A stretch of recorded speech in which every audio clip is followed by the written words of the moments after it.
एक ऋषि का ऐसा भयानक श्राप जिसने हनुमान जी की माता को स्वर्ग से उठाकर एक पल में बंदरिया बनाकर धरती पर फेंक दिया। कहानी शुरू होती है स्वर्ग की अप्सरा पुंजिक स्थला से। उस समय पृथ्वी पर महान ऋषि दुर्वासा कठोर तपस्या कर रहे थे। देवताओं के राजा इंद्र को डर लगने लगा कि कहीं ऋषि अपनी तपस्या की ताकत से इंद्रदेव से भी ज्यादा शक्तिशाली न बन जाएं और इंद्रलोक पर राज न कर लें। अपनी कुर्सी बचाने के लिए देवताओं के राजा इंद्र ने पुंजिक स्थला को आदेश दिया कि पृथ्वी पर जाओ और दुर्वासा ऋषि का ध्यान भटका दो।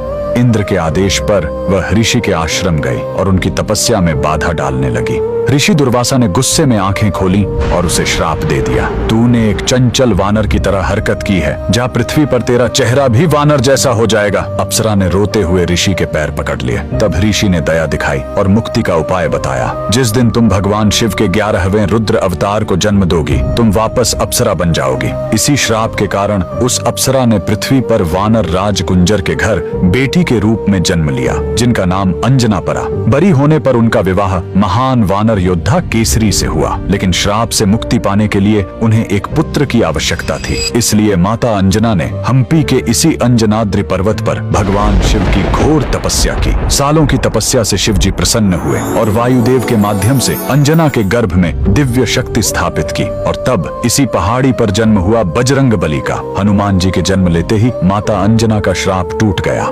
आज कर्नाटक के हम्पी में स्थित यह अंजनाद्रि पर्वत इस पूरी घटना के गवाह है। 575 सीढ़ियां चढ़कर आज भी भक्त उस पवित्र जन्म स्थान के दर्शन करने आते हैं। पवन पुत्र हनुमान के लिए कमेंट्स में जय बजरंग बली जरूर लिखें।